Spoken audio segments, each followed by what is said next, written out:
This episode of the Off-Road Podcast is sponsored by Warren, Medical Gear Outfitters, and Colby Valve. Off-Road Podcast, episode 405, Easter Jeep Safari and Ineos with Mercedes. Tonight, Aaron flies the coupe, Coy wears overalls, and Ben rolls the dice. Welcome to the Off-Road Podcast, a podcast about everything off-road. We cover the news, review products, and interview people in the off-road industry. Your hosts tonight are Aaron, Coy, my name is Ben, and joining us tonight is Mercedes Lilienthal. And welcome to the show. So, Aaron, you flew the coupe? I flew the coupe, yes. So, super exciting off-road news. I'm building a chicken coop. Here it is on the screen. It's actually pretty big. Wow. It's 14 by 16, and it's replacing our old coop, which you can see off to the left, which is absolutely falling down. So we got to get this bad boy up so we can have a nice place for our chickens. So, and it's going to make chicken chores that much easier, like scooping the poop and everything, cleaning out the coop. It's going to make that much easier. But you guys didn't come to this show to hear about chicken coops. You going to take all that shiplap, put it on Facebook Marketplace from your old coop, and just pay for the new one? We're gonna burn that baby to the ground. You got to take that shiplap, put live, laugh, love on there, and just get money. I mean, you're close enough to Portland. I'm sure someone would want it. Oh, I'm sure there'll be people that'll take it. It's possible. Reclaimed So besides, tricking coop. yeah, reclaimed barn wood is what you get it with. So after we got that thing all framed up on Saturday, I went up into the woods with some friends for a bachelor party for my buddy. He's getting married in a couple weeks. I've talked about him before. He's one of my Yamhill boys. His name's Christian. And we went up on top of this mountain. We weren't at the very peak of the mountain. It's called Trask Mountain, but we were on some private property up on a ridge that was really close to it. So we were just over 3,000 feet, but it's really cool. So you can see in this picture here, like forever. And it's hard to tell maybe for those watching, but you can see there was Mount St. Helens, Mount Hood, Mount Jefferson, and the Three Sisters. You could see all of those mountains from where we were at just outside of Yamhill. Cool. And then also hard to tell, but just to the left of center in this picture, there's like a white smudge, and that's a whole bunch of greenhouse. No, not your house. Yours isn't the white smudge. That's some nurseries that are like plant nurseries, not children nurseries, that are just down the road from my house. So you could almost see my house from here. I think there's a little hill in the way, but let's see here. And then here's a shot at nighttime. For those who are from Oregon, at the far left of this picture, the lights that you see are Hillsboro and approaching into Portland. And at the far right is McMinnville in that. And then dead center is the little town of Yamhill. And just between that and McMinnville is Carlton. And you can see Newburgh in the background. There was just a whole lot that you could see from up on this mountain that was super cool. So Cool. I just had fun up there, enjoyed some nature. And then last but not least, I am getting around to installing my mobile ham radio. So you can see it here in this photo. It's a Yaesu something or another. I don't really know. I bought it 2 years ago. I'm finally getting around to install it. I started running the wire that goes between the antenna and the radio all the way to the back corner of my mid-size pickup truck. And apparently 5 meters is not long enough. So I got to figure out what I'm going to do there. Either mount the antenna in a new location or get a longer How in the cable. world So is 15 feet not enough? 5 meters is, I think it's like 16 point something feet. Yeah, but how is that not enough? Your truck's not even that long, tip to tip. Well, so it goes from there and it goes down to the carpet and then back to behind the driver's seat, then to the door frame, then to the back behind the passenger seat.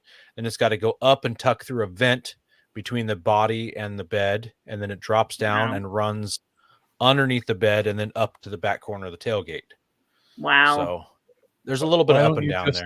Why don't you just run it straight through the floor of the dash there somewhere and then straight back? Just punch a hole, just send it. Well, I mean, there's all kinds of grommets in the firewall, just straight in and then straight back. Actually, it is it's fairly straight going that way, because the vent behind the seat is almost at the far driver's side. 15, 16 feet's not enough. You have like a 4-foot bed. Or maybe buy a smaller vehicle. It's mid-size already. No, my bed is my bed is 5 feet long, Coy. It's not 4 feet. I've got a 5-foot bed. You have a 6-foot bed. A 5-foot. So where'd the other 10-foot go? You have okay. Sorry. That means there's 11 foot between where the radio is on the dash and the back of your back seats. That is not straight. That's maybe I got ripped off and it says 5 meters, but it's only 3 meters. I don't know. You need to use your wife's measuring tape instead of yours, because that is not. Oh boy. Okay, well, I'll check that out. That's a good idea, because I was trying to look up online. It's a fairly custom cable too. It's not just like coax with coax ends on it. It's got 2 custom ends on it. So I'll figure it out. I guess you're right though, Coy. Maybe they stuffed the 3, because they make a 4-meter version and a 5-meter version, and I'm about 1.5 foot short. So if I did have the wrong meter version, it would fix that issue. So anyways, also my Nissan didn't break this time when I was wheeling, so nothing fell off. Everything's good. So yes. Thanks for the clap. Mark, thank you for says nice and clean wires and switches install. I try to hide it all, and that's why it does take a little bit longer to run it. I don't just punch holes through the floor for water to get it into the cab and get all crazy in there. I do try to hide the wires a little bit. But it drains out then. What goes in must come out. And in and out and in and out. Yeah. Yep. And then the hole gets bigger. Yeah. Then you have a yabba dabba doo modification. Oh yes. Coy, I want to hear about these overalls you were wearing. Oh, first of all, I got to say, Mark Dibble commented that strip mining prevents forest fires. I want a bumper sticker that says that, just so while I'm in the woods, people think I'm evil. I'm looking at these hills here, and they've just been logged, not stripped mined. So just a heads up on that. Yeah, that's logging, not strip mining. So clear cutting prevents forest fires for a little bit. Yeah. I went to Ag Fest, so I was pretend farmer with the kids for a few minutes. That's about it. Got all the free plants my wife could wish for and some more. Got to eat a giant thing of funnel fries, It was nothing road related. It's like going to the fair, huh? Yeah, they had all that good stuff there. Petted a few llamas. Yeah. I hope you got spit on. No, I spit on the llamas always to assert my dominance. If you just walk in, just hack on one, they know who's in charge. So next time you're at the fair and that 14-year-old's got his llama, just walk up there, right on it, just to assert dominance. Pro tip. All right. I had to fight 3 dads, but the llamas knew it was boss. Did you have to spit in their faces too? I tried. Photos or it didn't happen. Yeah, there you go. Yeah. No, I did nothing good. Evidence. I mean, that's all I did really. So, Ben, did you do anything cool? Nothing off-road related. I've spent the last week and a half making dice. So my son's 11th birthday party's coming up, and we are playing D&D for it. And then I got invited to an event by the Wizards of Washington. I should have shared a picture of my hat finished. I haven't yet. But I wore a wizard hat and I ran a D&D table for kids. The event is like an Easter egg hunt. They call it a dragon egg hunt, and there was a couple hundred people at a park in Tacoma. Wow. I'm But still telling you, you need to come up with that off-road Dungeons and Dragons version where I roll for traction, yeah, no, stuff like that. I'm so nerdy. I probably could do that. And the sad part is, I mean, you see all these. I still have a lot more to make, and there's some that aren't even in this picture. Like Wow. the tray is just D20s, and those were just ones I painted to give away to little kids. So, Isn't that called trying to remember the technical name for that, fixation? yeah, something like that. Yeah, the ADD thing. Yeah. Oh, the hyperfixation. Yeah. Yeah, hyperfixation. There we go. Yeah. No, I definitely, any of my hobbies I hyperfixate on. That's probably why I podcast about off-roading, and I nothing. I go into nothing just half. It's got to be full throttle. So yeah, that's all I've done. Though I am, we're getting ready to go to Montana for Memorial Day weekend. So I pulled the trailer out, popped it open. Hold on, what trailer? Because you've got 6 of them now, I think. No, I've only got 4 trailers. Oh, you see, okay, my bad. Oh, wait, bad. No, I'm not that gypsy yet. Only 3. So I've got the teardrop, I've got the truck bed trailer, and then I've got the Rockwood, and we're taking the Rockwood to Montana. Because my sister-in-law is also going, and she wants to use the room that we usually use because she's got a baby, and she wants the quietest place in the house, which just also happens to be the biggest area to fit a family of 5. So instead, I'm dragging my trailer across 3 states for 3 days in Montana to sleep in the grandparents' front yard. I mean, technically, wouldn't the Rockwood be the most quietest place since it's not? Oh, even it will be now. Yeah. Yeah, so just bring it. She can stay in there with the newborn. It's got a heater, and you stay inside. Oh, my bed will be more comfortable. I ordered the foam tiles that you can get, 1/2-inch ones to put under the carpet. I'm hoping those will be a little better than make the mattress just that much better. So yeah, Mercedes. Yes. Busy. Yeah. Yes. Anything this last week that you've done off-road? Off-road, no. On-road, yes. Lots of miles. Yes. Sorry. Lots of working on the road, on the interstate while Andy's driving, on my laptop. We're actually currently in the Midwest, kind of doing a working trip. So we're working during the day and we're kind of spending time with the moms. And then we're going to be driving back in a couple of days, going back to the Midwest, or I'm sorry, back from the Midwest back to Oregon where we live.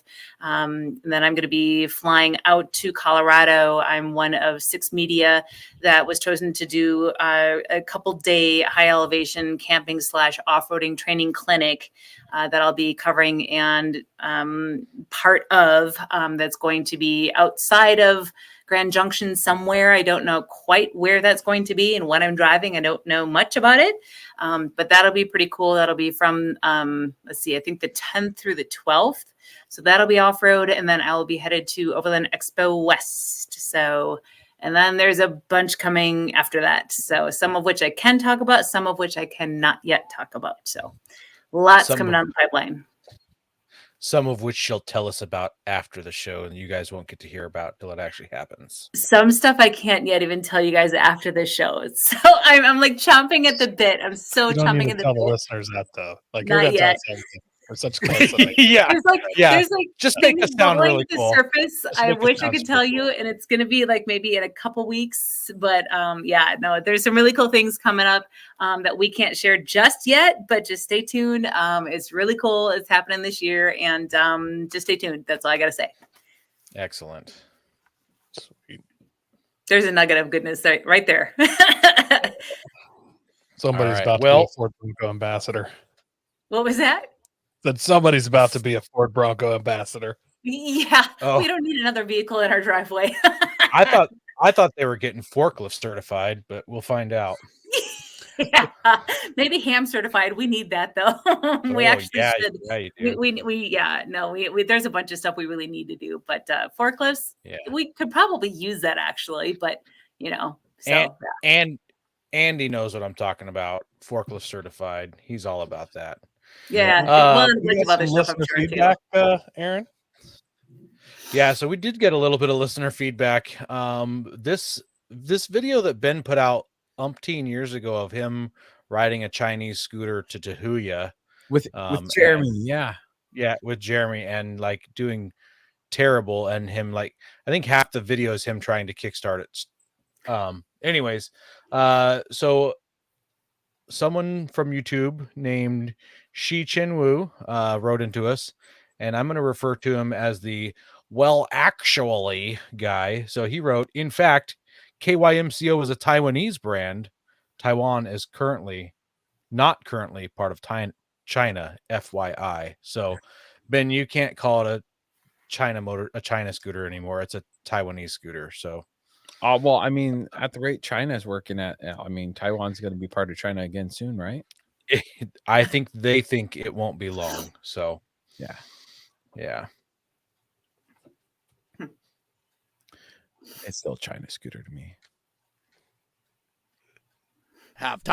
We also want to thank our sponsor, Patriot Patch. Head over to patriotpatch.co and check out their selection of great patches, shirts, cleaning mats, signs, and stickers.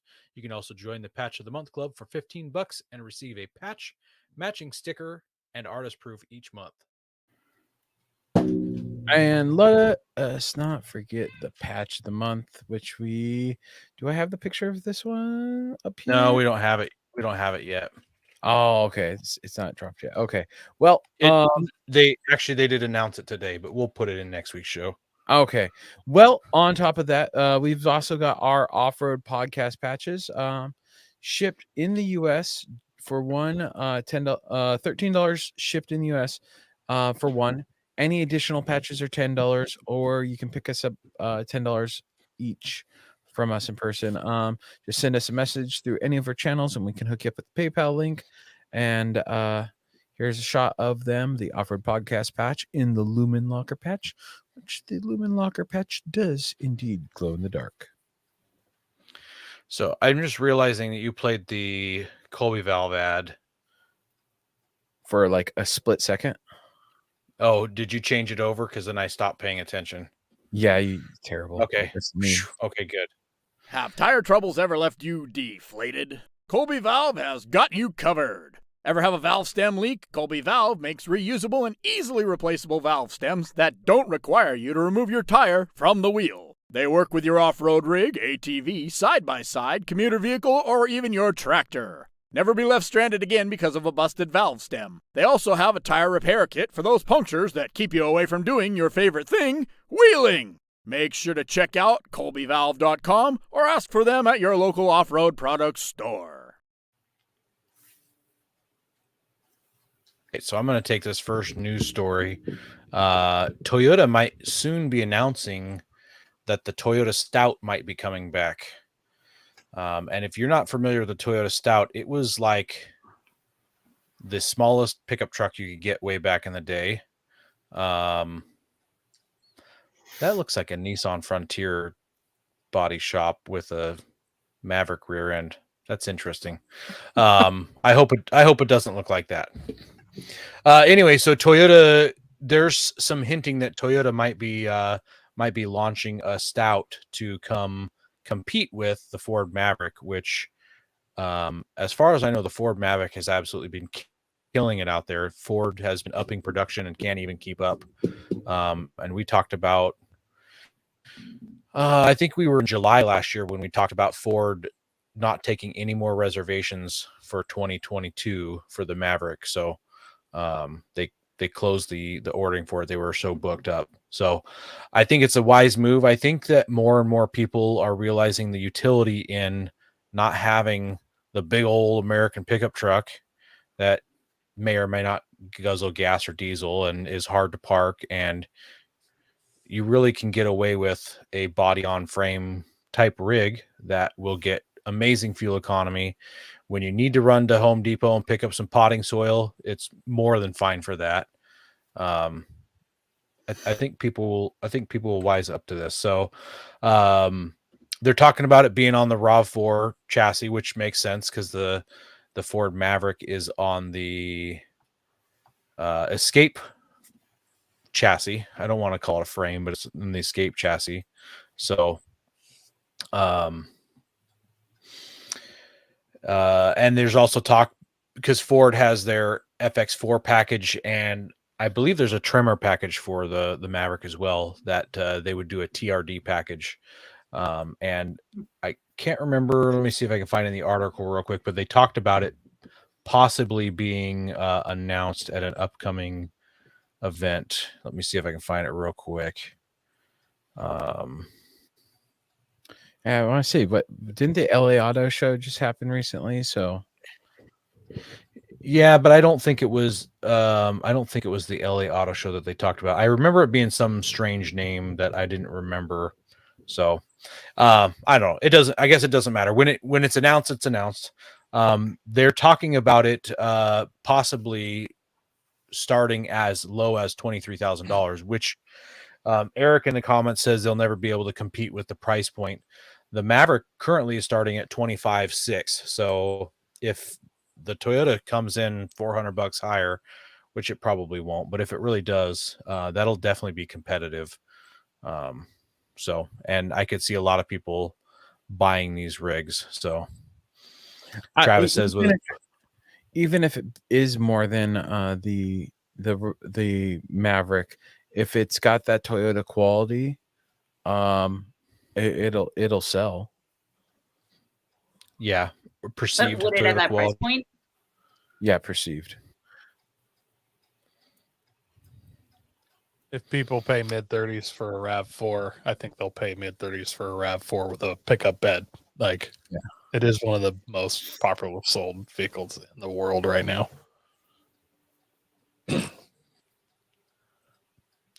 Yeah. Anyways, I'm excited. I do think we need more diversity like this. There's a lot of people who go, and I feel like a broken record, but there's a lot of people that just go drive on a fire road to go hiking, or they just drive paved roads all the way to go camping somewhere, and they don't need a Toyota Tacoma TRD Pro with all the lockers and lifts and skid plates to go hike or backpack somewhere. So this will make all your trips to Overland Depot no problem. But the thing is, and this is where I'm like, no, don't make those, because with as many of those out there, it makes the secondary market really nice, and the aftermarket nice, because they're selling, which means people are going to buy as long as they have money and they're not broke. Yeah. And the last thing I'll say here is that the Maverick has a hybrid option, which I believe gets over 40 miles to the gallon. And the RAV4 as well has a hybrid option. So you could easily see some amazing MPGs for those town city people who would be more worried about that and don't want a giant truck. So I think it's going to be good. 37 city, 42 highway. That's the Maverick. Yeah.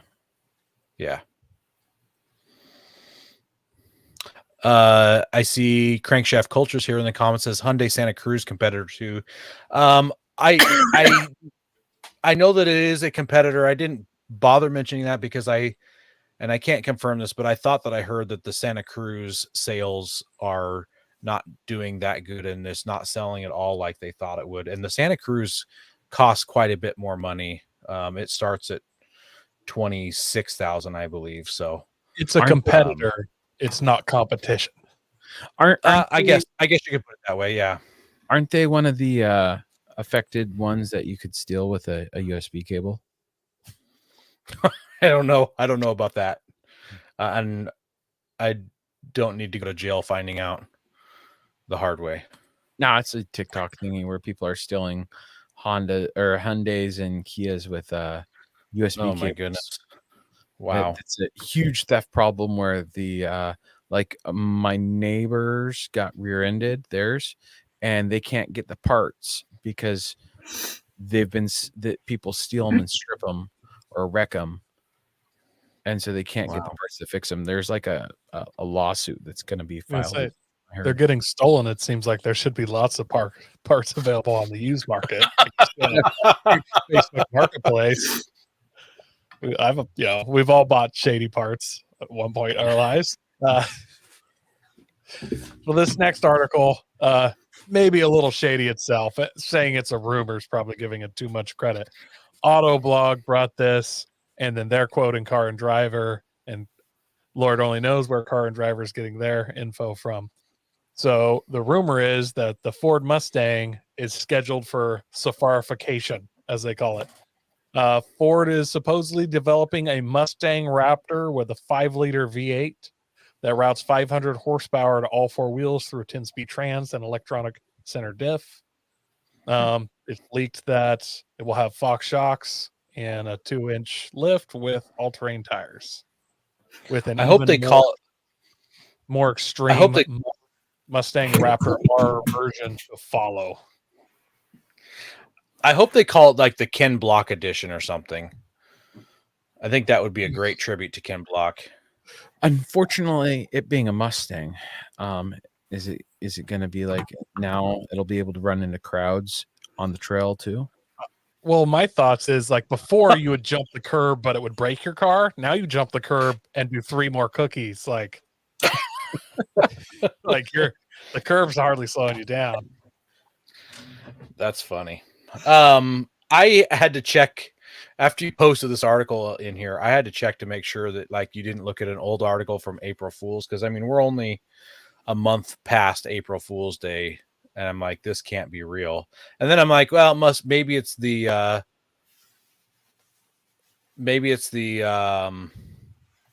Mach-E Mustang thing, but it's not. This is a Mustang. What I kind of see it as is like, we got this is, I think they said it was scheduled for possibly like 2026 or something. We're supposed to be all electric by 2030. So I'd like to see in 50 years when they're like, these were some of the last gas powered vehicles built, like just a monstrous all wheel drive, 500 horsepower, just man eating Mustang Raptor, like just over the top. I love the guys that go out and they take like the muscle cars. I've seen what was it, a Challenger that a dude put a lift on and he takes it off road. It's just like, I love that. And I've seen like older Challengers. I think they did that, or no, it wasn't Challenger. It was the I can't think of the name of it. But they did it on the other show that was on what's his name? Dirt Every Day. Fred Williams. Yeah, Fred Williams. The other show that was on that with the older guys at Drag Race. But they did like I can't remember the name of it. Mark's is saying an El Camino. No, it was a muscle car. Okay. You talking about like Gas Monkey Garage or something? Yeah, no, not. Yeah, I can't remember. Well, I'll look it up. That was on this week. On this week of Ben Can't Remember. That should be your new tagline.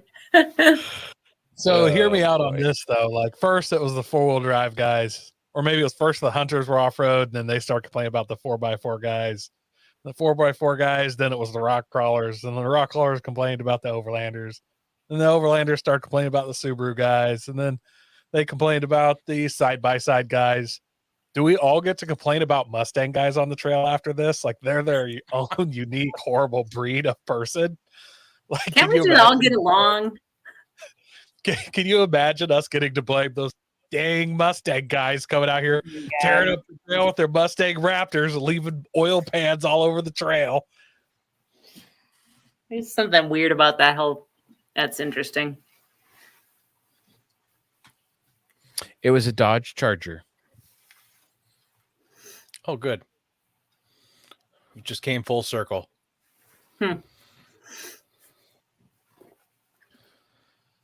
All right, guys. Well, this is actually the final week to enter our contest. This is your last chance. On May 8th, that's 1 week from today, we're going to be doing a show with Andy, Mercedes' husband, from Warren about recovery stories. Leading up to that show, we would like you guys, our listeners, to write in via, you still have time to send a letter if you'd like. I'll give you Aaron's address on the air in a minute. Or go ahead and email it to us, offroadpodcast@gmail.com. Send it to our Facebook group, messenger our Facebook page. Send a smoke signal or carrier pigeon. Just get us that story. And just about how you got recovered, you recovered somebody else, just a good story. And we're going to pick at random out of those stories somebody to win a Warren medium duty accessory kit. Cool. All right. I found I found out it was roadkill and it was an off-road Dodge Charger. Here's a picture of it. Metal Mayhem. It was like the first season of it. Ben, that looks like every Dodge Charger. It does. It doesn't look very off-roady. I mean, it has kind of a. That's it. They took it off-road, is what I'm saying. Those are two different things. Yeah, I don't understand. So those are two very. You could take a Rolls Royce Cullinan an off-road, and that's not really an off-road machine either. So, well, I take my Toyota Avalon off-road to get home every day. That is true. I live on a. Well, there's off-road and there's off-pavement. So yeah, their Challenger was better. Well, you took this whole podcast off track. So yes, I did. On that note, let's get into the main topic, shall we? If I can find the screen. There. Go prepared with Warren Industries. They produced the first recreational winch in 1959 and lead the industry with their dedication to quality and reliability. When you dig yourself in deep, make sure you have the right tools to get yourself out. Get Warren equipped and go where others can't. Now, let's get ready for adventure and head into our main topic.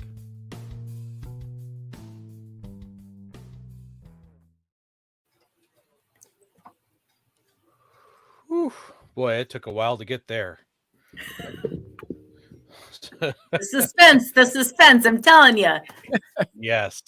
So this week, we're going to talk with Mercedes about some events she's done. Some, like the Ineos, have spanned over a year of you driving this vehicle, and then other ones were just a couple weeks ago, Easter Jeep Safari. So we're going to start with Ineos since it's the least fresh in your mind. Thank you. But it's only going to get less fresher. Like if I waited 15 more minutes, it's going to be that less fresh in your brain. So I'm like, we got to strike while the iron's hot or something like that. I don't remember how that one goes. And you do realize that I'm in Central Time Zone, so I'm like 2 hours later than I'm normal. So, add that to it. Yeah. But it's all good. It's all good. Well, we're mostly going to let you just kind of run with talking about this Ineos vehicle, but we do have some general questions. So my first question is that the Ineos looks a lot like the Land Rover Defender, and I'm just wondering if you can give us a hint as to why it's styled that way. I'm sure a lot of people have asked that question. Right. So that's a really good question, and that could take a long time to answer. A lot of this could take a long time to answer. Basically, and I asked that very same question. So from what I understand is they tried to buy the rights in 2016 when the Defender, the old Defender that we all know, the boxy Defender, was basically given up, and Land Rover went the route of luxury and unibody construction, and kind of went that direction and basically said, okay, we're going to give up the workhorse direction, and basically split from what their heritage was. That created a gap.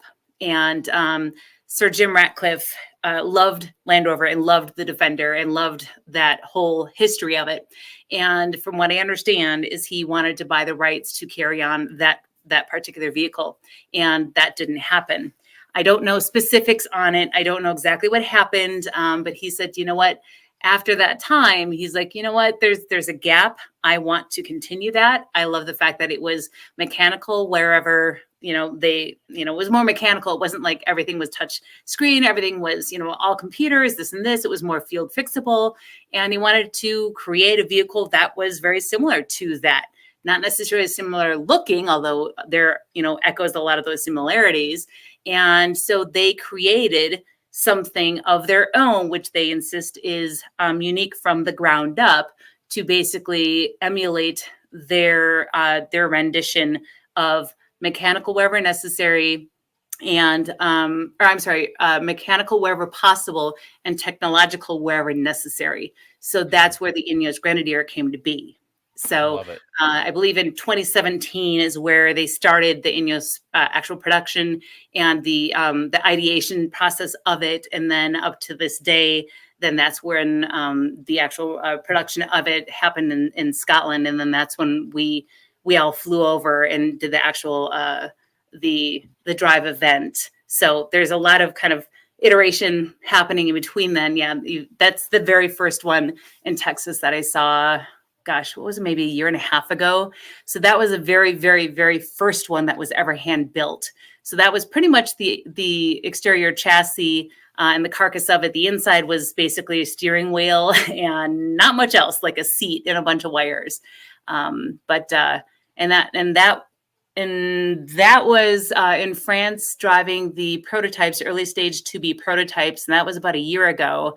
So there's a long progression that I can talk about, with that whole duration. So I've basically, since that first one, set foot in Texas, and I flew down from Oregon, where I live, for a couple-hour meeting to learn about this vehicle, because I didn't really even hear about this vehicle. I'm like, who is Ineos? I didn't know who Ineos really even was at the time.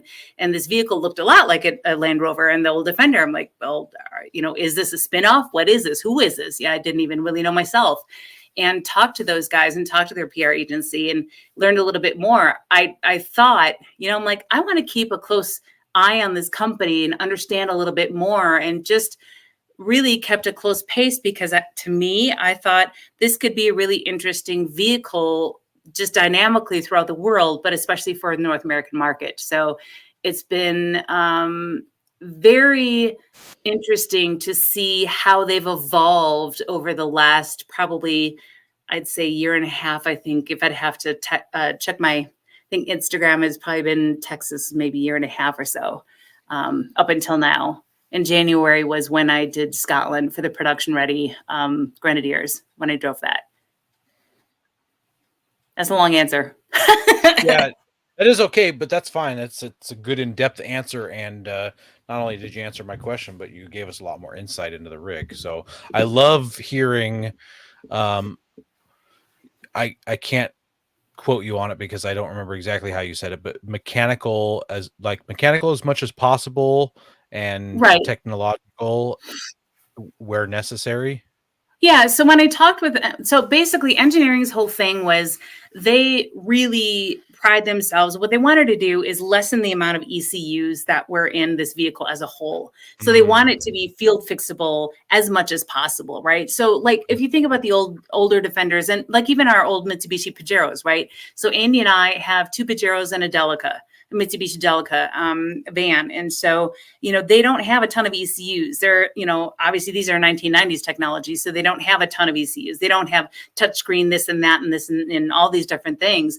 But Ineos, as a brand new manufacturer, they have certain things that have to be, you have to have certain safety regulations for the US market, for different markets. You have to have certain computers that do backup cameras or blah, blah, blah, whatever in different markets. But what their whole shtick is they want to do things old school wherever they can, and then have the safety and the technological aspects of it wherever they feel it's necessary. So for instance, there's not a push button, there's a key for me, I celebrate that. Okay, great. There's not, there's one less mechanical thing. There is, like all the seats are mechanical. There's no like electronics to move the seat forward. And like, you just have the crank that you just, or the little lever, you just, push your seat back and this and this. I wish there was a lumbar support for like a back support. There's Recaro seats. They're beautiful seats. I've got a bad back though. I wish there was a lumbar support. There isn't. But the seats themselves are wonderful Recaro seats. They really hold you in nicely. But there's all sorts of other things that are mechanical in it. And it's great. So for me, it's like awesome. It brings that vehicle back into its workhorse nature. Whereas, for instance, Land Rover now has gone into the luxury route where it's a lot more like everything's technology. So if something happens, oh, it's in limp mode. Great. Or then something else happens and you're stuck because your computer broke. So, it's, yeah.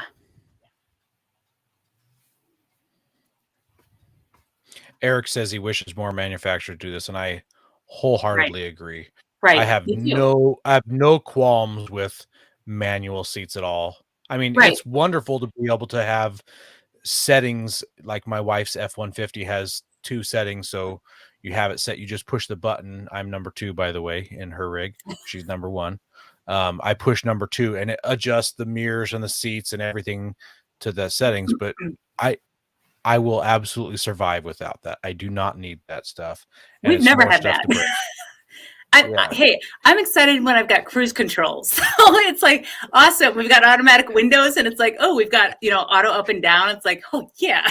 So we're rocking a total old school by us, but I've just totally dated myself. But we've got eccentric old school vehicles. But so I think for me, I mean, if you think about it, with the similarity of it looking like a Land Rover, yes, I mean, there are definitely similarities.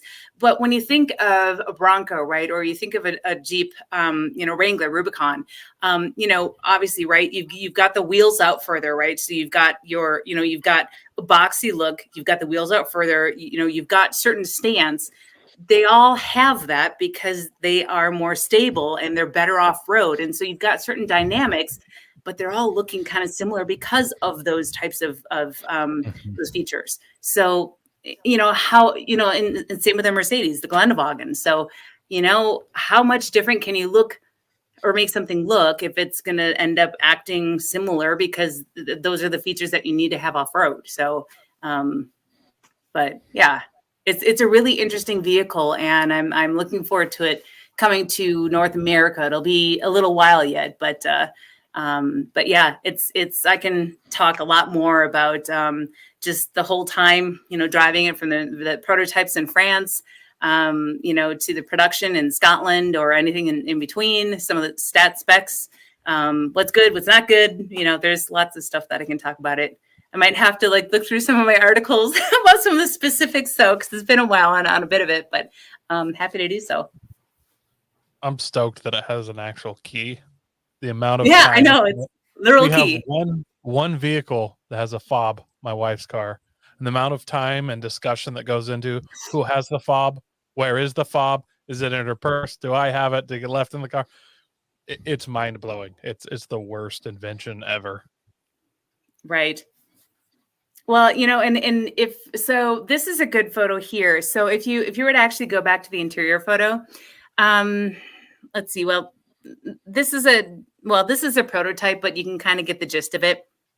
So on the ceiling, you can see, even though this is a prototype, that you'll see there are interior photos of the actual production model that you see online. So if you were to just look up Ineos Grenadier, you can see interior photos of what it actually does look like now.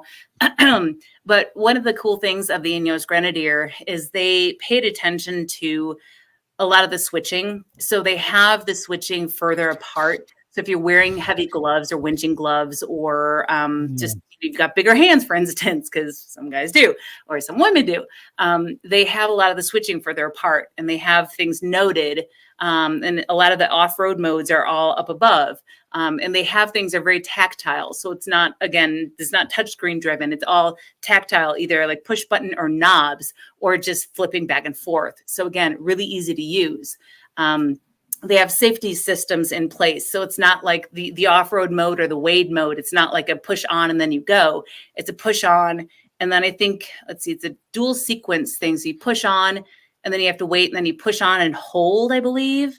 It's like a 2-step process. And I asked about that. And the engineer said they want to make sure that you engage it. And then it's a, are you sure type of a thing, so that it's a safety thing. So because it turns off some of the safety features of it, so that you're off, like when you're off road. So it disables certain other safety things.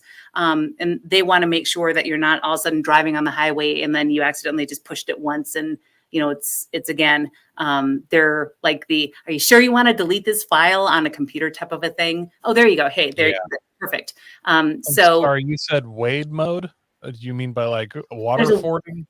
Exactly. Yeah, there's a waiting mode, and it's really cool. It's supposed to be really cool, but when we were there in Scotland, we were the only wave that went there. So they had different media waves, and we were the first international wave of several waves of journalists that got there. But right before we went, it was in Scotland, of course, which is like Oregon, which is really cold and rainy, but the temperatures had plummeted and it had snowed right before. And there was an area, and I'm going to butcher all the pronunciations, so I'm not even going to try. But a lot of it was off road, and we flew into in Inverness, and then we basically toured all the way down on an off road, and then close to Glasgow, and then Glasgow we flew back out. But when we were in this area, there was a beach, the largest freshwater beach area, and there was too much ice that had formed in an area that we were supposed to kind of ford through a lot of the water, and so we didn't have a chance to actually test it out. All the other waves were able to, but we weren't able to. But I think don't quote me, I want to say it's like 34 inches. Hang on, let me just check my article. Well, I'm curious, what does the wade mode do to? It shuts off. Let me look. It's not in this article. I believe it shuts off the fan, or it sets the engine in the fan in a certain sequence so that it prepares the engines. And that's a really good question, because we didn't run it. We weren't told in preparation of what exactly had happened. I know it's online, but I know it deals with the fan speed and lessening the fan speed and like preparing the engine so that the vehicle actually is prepared so that it runs correctly as you go through it. And I don't know the height. I want to say it's like 32 or 34. I don't want to give the wrong. I know some of the wade modes for some of the vehicles is like with the electric fans. It looks like Mercedes froze up. If they're spinning so fast, the fan blades will actually shatter when you hit the water. And so what it does is it'll shut off the fan or slow the speed down. It looks like Mercedes is back. Okay, yeah, I think I just lost you guys. In my chart article, it says wading depth for the prototypes was 31.5 inches. So I'm right. I'm remembering right. Do I have it for the actual production? So I was right. I'm remembering it right around that area. So I'm sure the information's out there. I'd have to look at one of my other articles. But so yeah, anyways, but we didn't unfortunately have the chance to drive it in really deep water because everything was frozen over. We got some high speed beach ice driving though, which was cool in itself, but we didn't have a chance to do the deep water fording, which is. I really hope when you like fully engage the wade mode, it does like that World War II submarine preparing to dive with the red alarm and the. I love it too. It's like I like it if the cabin went red or turning the diesel motor off and switching to electric, and then we dive. It gets all dark. I like if like the red mode, if the cabin went like red or something, That would be pretty cool. Yeah. That loud alarm, it has to strobe a little bit.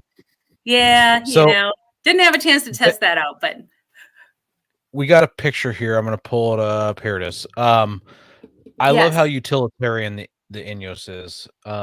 Do you have like a favorite little kind of component that you might highlight that just is just a super neat thing that they did to it? There are a couple things. One of the things, and I'm not sure if let's see, if you were to go to Crankshaft Culture on our Instagram, and it's probably, and I'm not sure, Well, it's on one of our reels on Instagram. I did like a bunch of different reels, and you should be able to find it actually fairly quickly. On that roof rack, it's not on the very first iteration, but you'll see it. There's like when I was over there in Scotland, in that roof rack area, they do have some auxiliary housings that they've got pre-wiring set up. So basically it's a plug and play system. So you can plug in aftermarket lights. So it's not in photos, but you'd have to go to like our Instagram. And Okay. what they did is one of the engineers had basically opened up that auxiliary housing, flipped it open. It's right where those grab handles are. And it was, I think that one also had the Rhino rack on it too, if I remember correctly. And actually it's a post. It's not a stories. If you were to go in it's an actual Reels post. While they're looking for that, I have a really important question. How big a tire can I fit without a lift? Ooh, that's a really good one. In which I don't think that they were able or willing to tell me, but what do they have on here? I think that they've got, I want to say 35s, but don't quote me. That might be a question that I'd have to field to the engineers. Somebody else asked me that too, but I want to say 35s, but please do not quote me. Actually, you know what? I would be able to tell you in a few weeks because a friend of ours, Ben Meadows, has his VIN number in Australia. And I think his Grenadier actually just got to port and I think is clearing the like they have to do all sorts of checks and stuff because it literally is the first of like anybody's to even get to anywhere. And so he can probably tell you because guaranteed he's going to do it. So this one right here, Mercedes? Yes, exactly. Yeah. I don't know if you could play the sound at all, maybe.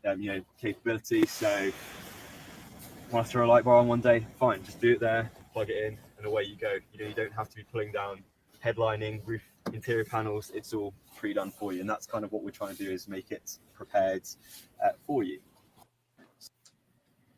Could you guys hear that? Yeah. Awesome. Yeah. So I thought that was a really nice feature. So not only do they have that set up for auxiliary lighting, they have a lot of the switching set up interior wise. So, that I was talking about that above ceiling area, they have it set up. So if you have aftermarket lighting, they already have switching set up. They have options for front and rear winches, but if you have extra stuff already, they've got wiring set up and they've got switches already set up and they've got extra stuff. So it's for me as an enthusiast, we never leave anything stock. So for an OE to already have that integrated, that's a really welcome thing to not have to sit there and bore through firewalls and not have to be like, oh my God, how much more silicone do we have to use and another rubber grommet and then blah, blah, blah. And then having to deal with, dinking around with another stuff and then breaking your back with not being able to fish through, more wires because nothing's going to fit. And then you're there for another hour because something else didn't work because you can't fit it through the firewall and blah, blah, blah. And so I think those types of bits of attention is really cool. So I could start a company and be early money on like aftermarket where I put up lights and like disco balls that strap on there, maybe some electric chainsaws that just stick out to the sides like Speed Racer style, just cut branches as I go. Maybe not, but to each his own. But probably enough amperage with the winch ports. Ooh, there we the go. Safari roof that you see up there is actually pretty cool. Those panels pop out. So they literally come out. Like, so you could pop them up or you could take them literally out and you could stand up in there if you wanted to, like the old school. Oh, Like, are taking there pictures. any other rigs that you would compare this to as far as like how it feels off road? What does this feel like when you're driving it? Ooh, gosh, I was honestly expecting creaks and groans and rattles and just not to be nearly as polished or as finished and secure. This thing is pretty damn tight. It was really refined. I mean, it's got a BMW engine. They've got iBox springs. It's got, Tremec transmission. It's got, it's got is it Carrera? I think it is, or Carrero axles that are like, tractor axles that are normally in John Deere tractor equipment and blah, blah, blah. And I mean, they've literally paid attention, and they have overbuilt this thing like Land Rover and, companies that are made to have workhorse built like, pardon my French, brick shit houses. I mean, so older Land Rovers and actually like our Mitsubishis. Our Mitsubishis, for instance, are 91 and 92 are Mitsubishis. And even though this is more capable than our Mitsubishis, we're talking about 30-plus-year-old machines, and they don't even have a rattle. And they are really stout machines, and they are super capable. And this is just like, you go in and it's just, you immediately trust it. And you've got no rattles, you've got no nothing. And I've had it on full articulation. And when we were there, again, like I said, the further north we were, it was it was more like snow wheeling and ice wheeling. It was a little precarious in spots. It wasn't, when we went to Scotland for the production ready run, it wasn't just a little closed course of, okay, here's 20 miles and here you go. It was a 2-day trek. And it was basically, we flew into the northern tip. Our wave went from the northern tip of Inverness all the way down to Glasgow, and most of it was off-road. And we did parts of Scotland that were closed to people, like normal, people. There were private lands that were owned by clansmen or clan families that were for centuries and centuries. And so, other public people didn't have that opportunity to do that. And were gorgeous lands, but they were natural lands in the highlands. And so, but they were also very snowy. And of course, the rains had turned to ice. And so it was also very slippery. And so there were some people that offed into ditches a little bit. And there were people that needed to get tugged out. And there were people that had some, situations, and they took all the tires off. They had, excuse me, they had field masters, and then they had trial masters. The trial master editions are the ones that are the most rugged and off-road ready. Those come stock with BFG KO2s. The field masters, I think, have the Bridgestone duelers or Bridgestone something or others. They're more of the highway type tires. They basically put KO2s on everything just because we were going to be in more rugged terrain, and that was a good choice. But yeah, I mean, for them to basically say, hey, we're going to be off-road and things can happen, and some of the vehicles had winches. I think some of the people did end up having to use the winch. I was not there, unfortunately, was not there to see any of that happen. I would have loved it because I had all my camera gear with me, because of course I was shooting the event too, in addition to driving it.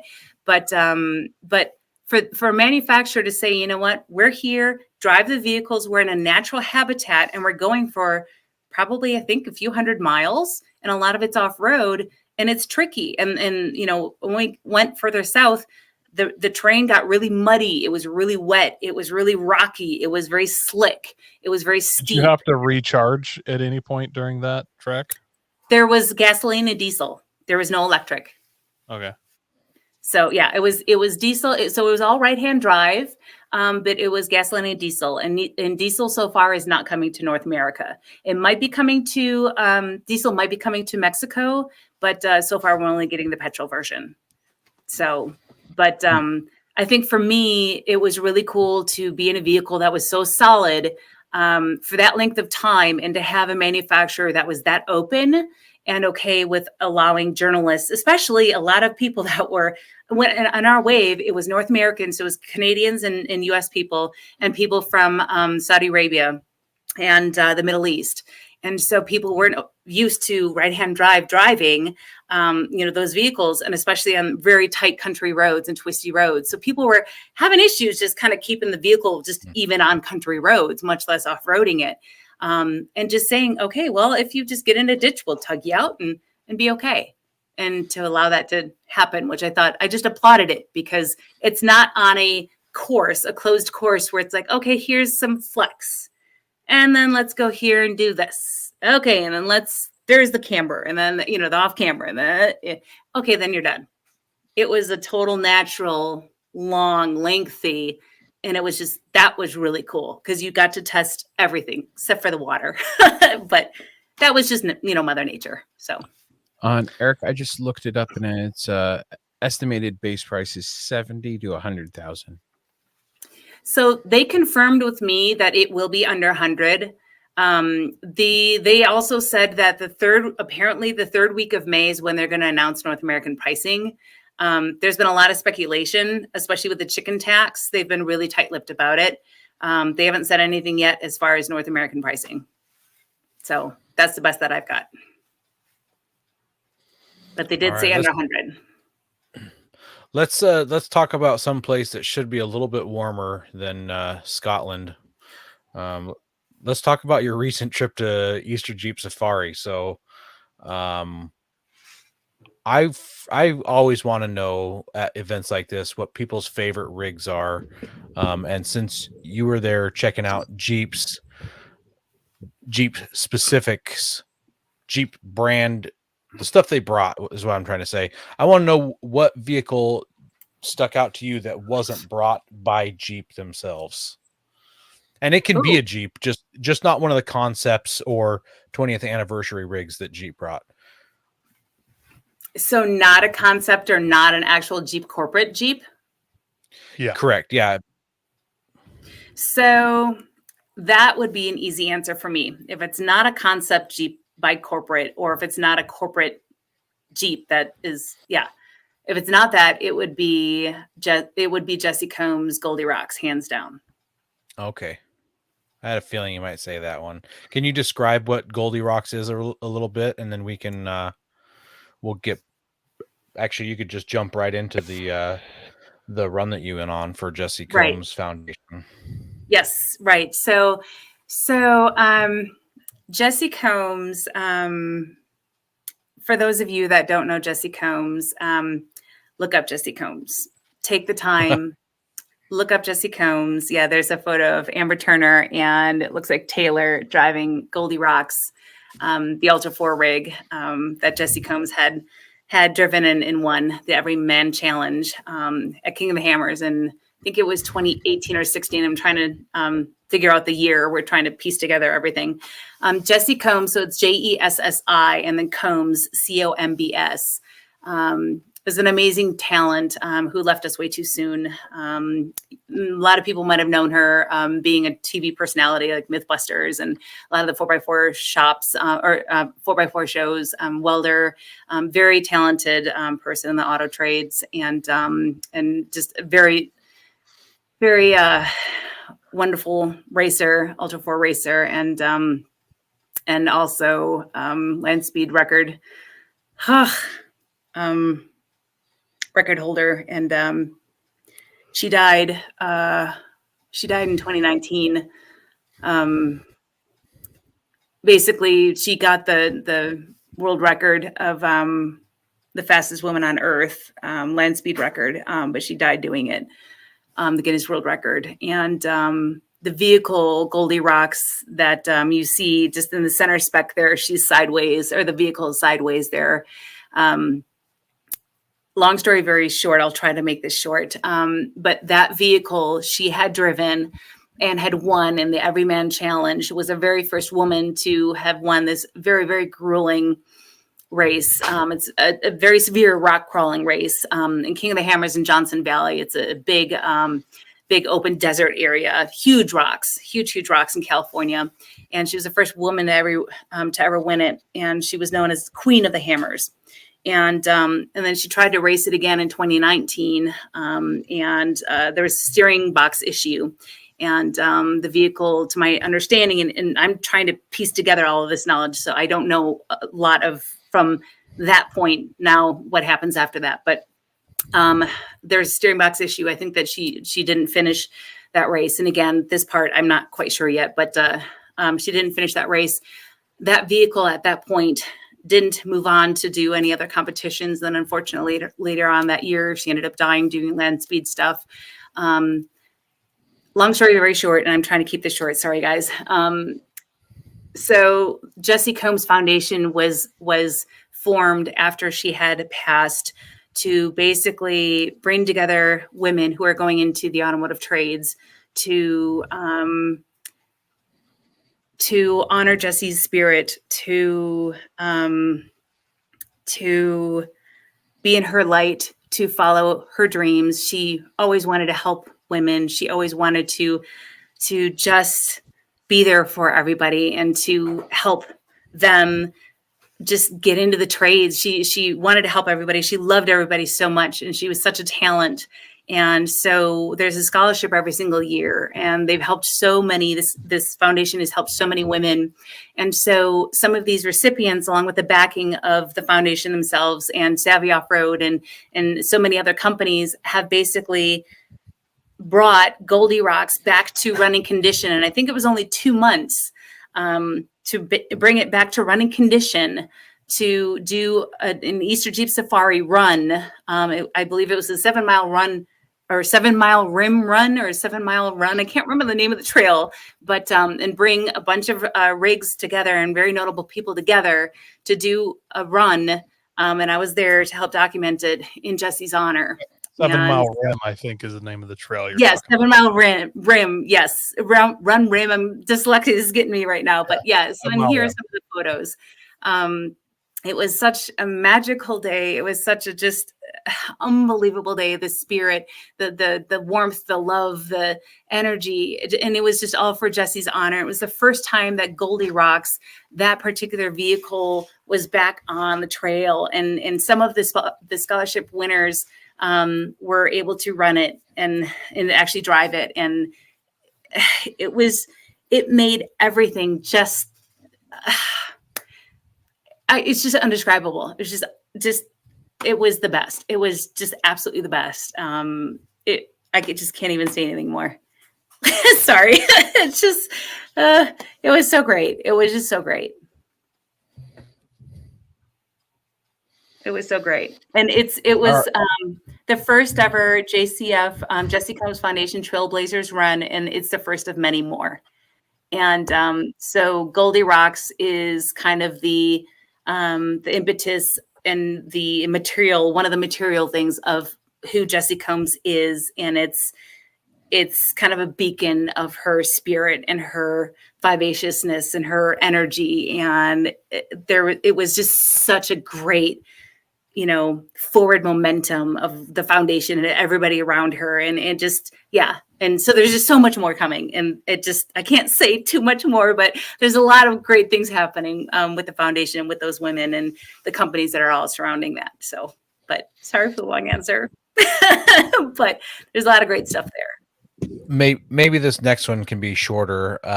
So what of the corporate Jeeps that were brought, whether it's a 20th anniversary of the concepts, did you have a favorite one of those? And then after you're done telling us our favorite, why don't you just tell us about a bunch of those rigs and some cool options on them and stuff like that?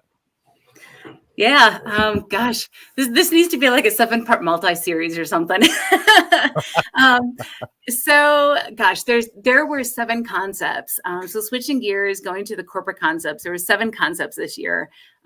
Probably my most favorite was, there was a 19. Yeah, I was going to say, you brought that up without me even saying anything. I think you guys know me too well. So that one right there, in 1978 Jeep Cherokee 4xe concept. I think you could tell just because of my social.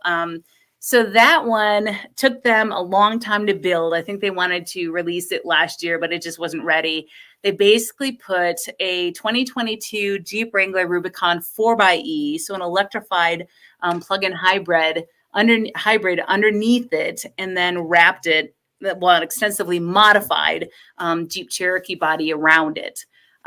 So, you've got your thick mag style wheels on it.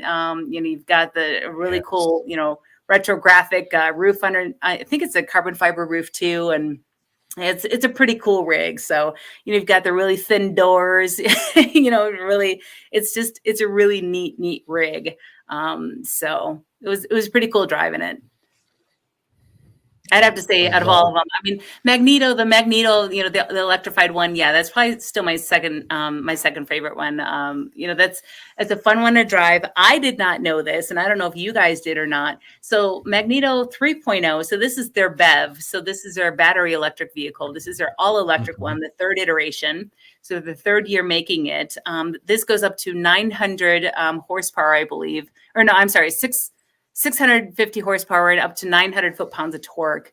So that's the most that they've ever had on it. What I didn't know about this thing, I sat in between Mark Allen and Jim Morrison for dinner the night before, and I asked him, I said, hey, is there any way that I can possibly con you guys or coerce you guys into me driving a side-by-side in between Magneto 1.0, 2.0, and 3.0?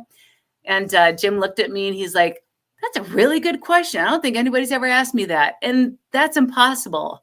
And I said, really? I'm like, dang, that sucks. I'm like, I would sell the crap out of that because I would love to do that. And he's like, that's impossible because it's the exact same rig. So interesting. Yeah. Okay. So I'm not the only one. I'm like, that's the same rig. I wouldn't have expected that at all. I would have expected it to just be set aside and they build the next one. That's so they're rebuilding them. Yes. They rebuilt that one. They just rebuilt that one.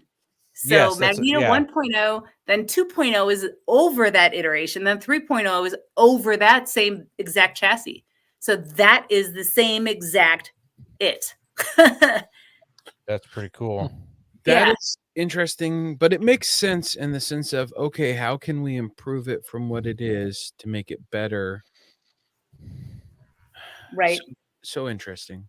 Well, what's even more interesting is I was talking to my our West Coast guy that we've known for years, and I was trying so hard, and I knew what the answer was already, and I was trying so hard. I'm like Scott, can you try to give me a Magneto to run for Rebel last year because I competed on behalf of Jeep last year for Rebel Rally, and I tried so hard. I'm like, Magneto. I'm like, we would just crush it with Magneto, and he's like, nope, can't do it. Well, now I know because they were working on 3.0. I had no idea. I knew that the answer was going to be no, but I had to try. Girl had to try.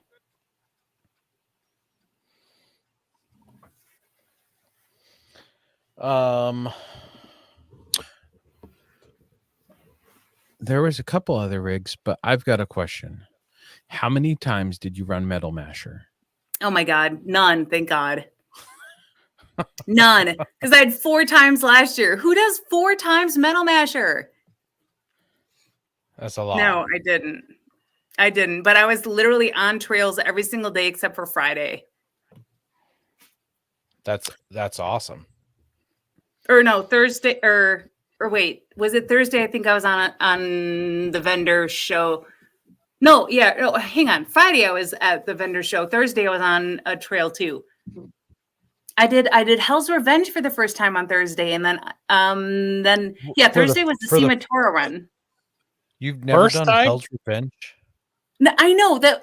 That's crazy. I've never done Hell's Revenge, so I'm finally legit at EJS. And guess what? When I got to Hell's Gate, I ended up facilitating a recovery at Hell's Gate. I wasn't expecting that either, but it worked, and the vehicle's safe, so that was good. All's good in the world. Awesome. You drive Hell's Gate? I did not drive Hell's Gate. It was actually my day technically off. I was riding, but I still had all my camera gear, and so, but it ended up being a good day. So it was a very good day. I'm looking at this Scrambler. Yes. Was there anything special about it? It looks like it's no hardtop type truck body almost. Yeah, so the Scrambler was a really interesting vehicle. That was kind of a fun vehicle. They had both Magneto and Scrambler, I think, had the same leaned back, like mini windscreen to it. It felt like a cartoony kind of a Hot Wheels type of a look when you got up to them close, and I think you could probably see it with the photos. But it looked even that much more exaggerated when you got up to them in person. It's got like a fastback look almost. It is, and my Forbes article says literally that it gives a nod to the chopped top hot rods, which it was. And I think that that's what they even said. And I quoted it to them because they did, they wanted to give like the sleek body look and this, whatever. And they kind of merged that look into, a heavy duty off-roader. So it was an interesting, I don't want to say weird, but it was like a cubistic dynamic driving it, because it's like, oh, it's sleek, but no, it's not, but it's, but it was a really neat rig. It was really cool to see that go because it was so different. I bet it has better aerodynamics than a cow does now. Well, Jeep is like, well, it's like any of them. It's like, we're going back to like Ineos, we're going back to Bronco, we're going back to, Mercedes, we're going back to any of them. They're all brick, right? So they're all having, aerodynamics of like, a washing machine. So. Eric wants to know if anybody broke spectacularly at Easter Jeep Safari that you know about. Well, Andy will have an article coming out in I'm not sure, maybe in a couple of days or a week or maybe 2 weeks, depending of when it drops. I'm not going to say exactly what it's about, but I will have my photos with his article, and that will be in offroadextreme.com. So, and that's with without the E. So offroadextreme.com. So Extreme. Yeah. So stay tuned for that. Let's see, who else spectacularly broke? Unfortunately, there was a drive shaft. No, there was an axle that broke on the JCF run on Wednesday that I witnessed. And the Hell's Gate recovery, there was a SEMA vehicle that unfortunately had an inner tie rod on a Bronco that broke. That surprise. Kind of yeah. Surprised it wasn't the SEMA vehicle that broke a drive shaft. Yeah. They don't have them, so you can't break what you don't have. It was and I understand that it was that those are very common to go on the Broncos. So but we're able to get it done very safely, and they got the parts in, they got the parts to them, and they were able to do a field fix and then be able to get it out safely. So that's the biggest thing, and get her out safely. So that's good. Yeah, at least those are the only ones I saw. At least the Bronco tie rods are available to buy now. I heard early on it was such a pain, like you'd been to tie rod. Nope. It's going to be 6 months before we get you that tie rod. Couldn't even imagine. Yeah, it's not like, if all of a sudden something happens to the Pajero that, but yeah. You got to order it in from China or China. I'm just like, whoa. Yeah. What? Pajero in China? Come on, Ben. You know a little better. Man. No, I mean, well, because what is it? Canada? Probably more Pajeros in China than there are in America. To be What? I just meant availability of parts. What your closest options? Canada to order from to get them. Mm-hmm. So it's China, pretty much. Well, if you're lucky, some parts are Montero parts, or like I think there's some parts, like we had our Delica. I think that was it the air filter. The air filter, I think, shared a part with the skid steer or something, our old one. So it's like we're random stuff. Andy's the best, if he's still listening. Andy's the best at like cross-referencing part numbers. So it's like, oh, this shares this part number with whatever the hell. It's like, wait, what? So, but he's a master at that type of stuff. That's awesome. I bow to him. Do you guys have any last questions about Easter Jeep Safari? Was anything announced from any of the companies at Easter Jeep Safari for aftermarket parts or anything? I'm sure there probably was. I was so busy on trails. I was on trails every single day. And that shooting. Is the right answer right there. You were busy on the trails. Yeah, literally. I was on trails from Sunday through Thursday. And I had a photo shoot, and I had a client photo shoot too after Thursday. So like right afterwards too. So I don't know. No, I Okay. mean, well, the only thing that, well, I was part of the, on what day was that? Tuesday. I did the 20th anniversary Jeep Wrangler Rubicon run, which is pretty cool. So they have the 4xe and the 392 Wrangler Rubicons, and then the AEV upfit, or the level 2 upfit kit. The level 2 upfit kit, which you could get in either either it's late Central Standard Time, but or daylight savings, whichever it is now. But either the 392 or the 4xe, you could do it in either one of those. But there were only 150 units of it. That sold out in less than an hour. AEV messaged me back when I was doing an Instagram post on it. They're like, "Hey, guess what? By the way, we sold out of them in like less than an hour." It's over a $20,000 upgrade on that, by the way. And they sold out in less than an hour, all 150 of them. That's nuts. amazing. That's why the terrorists hate us. Well, it's the first ever Jeep that was sold like essentially stock. I mean, granted, it's through AV with 37s on it. Yeah, factory stock. Yeah. Yes. So it's outfitted through AEV, but I mean, it's 37s, and I think the ground clearance is 11.4 inches, if I remember correctly. So, and I want to say, let's see, water. That one is. Doesn't the 392 Jeep have 37s? No, 35s. Oh. And then the 4xe has got 32s. 33s. Hang on, 33s? 33s. So it's 33s, 35s, 33s, 35s, and 37s.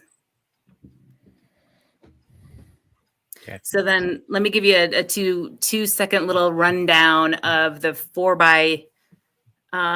Let's see. Well, we ended up driving. So the blue one, since you've got the photo still up, so it was a hydro blue 4xe, the AEV level 2 that we ended up driving. So I ran for that one right away because I knew enough that if they're like meet at 9:30, and then I'm like, I'm going to be there at like 9:10. And so like ran down there early. And of course the guys were there shining up the Jeeps, and I'm like, can I get the keys? They're like, yeah. I'm like, yeah.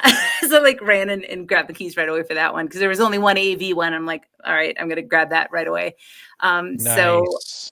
So we were able to get in there. So buddy of mine, Rick Payway, and I were in there. So you guys might know him from Gone Jeepin'. So we were in there, and so that one has got stock. So that's not stock, but like, with all the AV kitted stuff on it. So 14.2 inches of ground clearance. It's got a 50-degree approach angle, 33-degree breakover angle, 43-degree departure angle, and 37.1 inches of water wading depth, if that gives you any idea. That's awesome. So it was pretty much a monster. So That's a beautiful monster. yes, very capable monster. Actually drove up. I have never done the Wipeout Hill. I don't know if you guys have ever done Wipeout Hill, that obstacle. Yeah. I mean, I haven't done it, but I know what you're talking about. The photos that you showed of, let's see, it was that mint green Jeep and the red Gladiator that you showed of Jesse Combs Foundation. Yep. Yes, that is the top of Wipeout Hill going down. I drove up it with the AEV. Yep, that's actually Andy driving down. Hey, Andy. So that's Andy and the Warren Gladiator driving down. When you guys did 7 Mile Rim, did you drive down Wipeout and then back up do the whole little loop, or did you just go down it? So with Jesse Combs Foundation, we did that part backwards. Funny enough, we were actually on that. I was on that part Wipeout twice with Moab. So when we were with the 20th anniversary, we drove up it. I drove up it, and then we had to keep going because we ran into traffic. But then when we were coming with JCF with the foundation, we drove down it, but then some people had a chance to drive up and then like come back down. So they had a chance to kind of play a little bit. Oh, I didn't realize 7 Mile Rim would connect that way. I'm not sure how we did what but I know that we kind of did some parts a little bit backwards or joined up. So I'm not, it's the first time I've been out in that area. So I don't quite know how it all joined. All I know is we did Rainbow, the Rainbow. I don't know if it's Rainbow Hill or Rainbow, the really crazy off camber one that makes you feel like you're going to fall off the hill. Oh, it's a real slick rock section, and it's off camber. Yeah. Yes. Right, It's just right like a before or rainbow. right before, right after you get to Wipeout. Wipeout. Yes. Yeah. I'm Yes. familiar. So I did that backwards too. So I was on it one way with Jeep and then the other way with JCF. And both times I felt like I was going to fall off. That is a interesting off camber section. It does feel pretty weird. Mm-hmm. But it was pretty cool. But it was like, ah! But I mean, you're sitting there and you're trying to black rubber marks already there, so 100,000 people have done it. It would be yeah. Would I do this?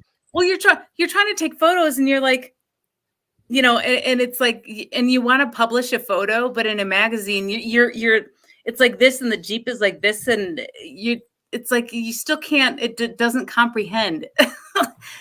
Yeah.